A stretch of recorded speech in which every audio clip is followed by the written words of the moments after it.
আমাদের চোখে যে সাদা অংশটি আছে একে স্ক্লেরা বলা হয়।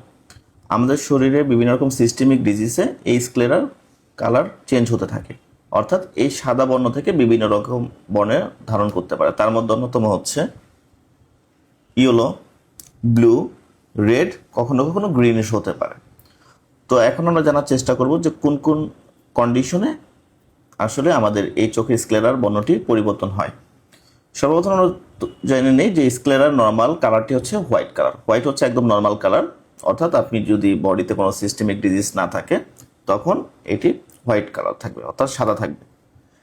এখন যদি কোনো ডিজিজ জেনারেট করে তখন তার সাইন চোখের ভিতরে ফুটে উঠবে। এই জিনিসগুলো এখন আমরা জানার চেষ্টা করবো। বিশেষ করে সর্বপ্রথম যেটি জানো সেটি হচ্ছে ইয়েলো কালার, অর্থাৎ চোখের কালার স্ক্লেরার কালারটি যদি হলুদ হয় তখন আমরা বুঝবো যে এটি সম্ভবত লিভার ডিজিজ অথবা হেমোলাইসিস অথবা বাইল ডাক্ট অবস্ট্রাকশনের জন্য হয়েছে।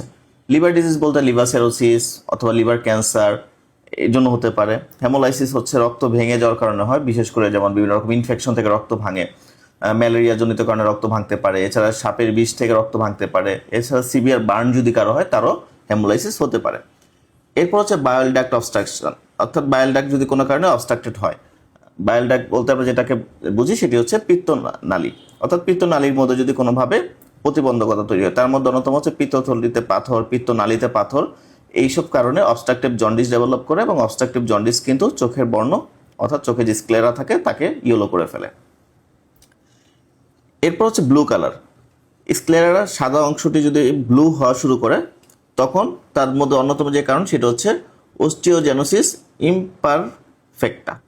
অস্টিওজেনোসিস ইমপারফেক্টার হচ্ছে যে একটি জেনেটিক্যাল ডিজিজ, যার মূল লক্ষণ হচ্ছে হাড়গুলো ডেভেলপ হয় না ঠিকমতো, অর্থাৎ হাড়গুলো খুব নরম থাকে, দুর্বল থাকে এবং খুব ইজিলি ভেঙে যায়। অর্থাৎ দুটি প্রমিনেন্ট লক্ষণ থাকে, একটি হচ্ছে ব্লু স্ক্লেরা, যদি চোখের বর্ণ ব্লু হয়ে যায়, এর সাথে যদি দুর্বল হাড় অর্থাৎ হাড় ভাঙার হিস্ট্রি থাকে এবং দুর্বল হাড় থাকে তখন এটাকে অস্টিওজেনেসিস ইমপারফেক্টা বলা হয়। এরপর সিভিয়ার এনিমিয়া যদি কারো থাকে তারও ব্লু হতে পারে, স্ক্লেরাটি ব্লু হয়ে যাবে। Red sclera. রেড স্ক্লেরা মূলত কনজাংটিভাইটিসের জন্য হয়, অর্থাৎ আমাদের স্ক্লেরার উপর যে একটি আবরণ থাকে, স্বচ্ছ আবরণ থাকে, এই আবরণটি যদি কোনোভাবে প্রদাহ হয়, এই আবরণকে বলা হয় কনজাংটিভা। এই কনজাংটিভার ভিতরে যদি কোনোভাবে প্রদাহ হয় তখন তাকে কনজাংটিভাইটিস বলে। এবং কনজাংটিভাইটিস যদি হয় তখন স্ক্লেরার বর্ণটি রেডিশ আকার ধারণ করতে পারে, অর্থাৎ লাল হয়ে যাবে। এছাড়া সাবকনজাংটিভাল হ্যামোরেজ যদি হয়, অর্থাৎ কনজাংটিভার আশেপাশে যদি কোনো ব্লিডিং হয় তখনও কিন্তু আপনার যে চোখে যে স্ক্লেরা আছে তার বর্ণটা রেড হতে পারে। পাশাপাশি যদি ইউভাইটিস হয়, অর্থাৎ চোখে জিহ্বা আছে তার ভিতরে যদি প্রদাহ হয় তখন কিন্তু চোখের যে স্ক্লেরা আছে তার বর্ণটি রেড হয়ে যেতে পারে। এখন আমরা জানবো গ্রিনিশ স্ক্লেরা, অর্থাৎ স্ক্লেরার বর্ণটি যদি গ্রিন হয়ে যায়, অর্থাৎ সাদার পরিবর্তে যদি আমাদের চোখে যেই অংশটি সাদা থাকে স্ক্লেরাটি সেটি যদি গ্রিন হয়ে যায়, সেটি মূলত হবে সিভিয়ার জন্ডিসের ক্ষেত্রে, অর্থাৎ জন্ডিস যদি খুব সিভিয়ার আকার ধারণ করে তখন এটি গ্রিনিশ আকার ধারণ করবে।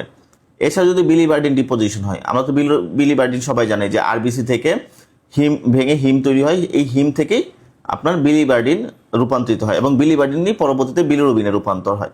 সো যদি বিলিবার্ডিন যদি প্রচুর পরিমাণে জমতে থাকে এবং বিলিবার্ডিন ডিপোজিশন হয় তখনও কিন্তু আমাদের চোখের স্ক্লেরার বর্ণটি গ্রিনিশ হতে পারে।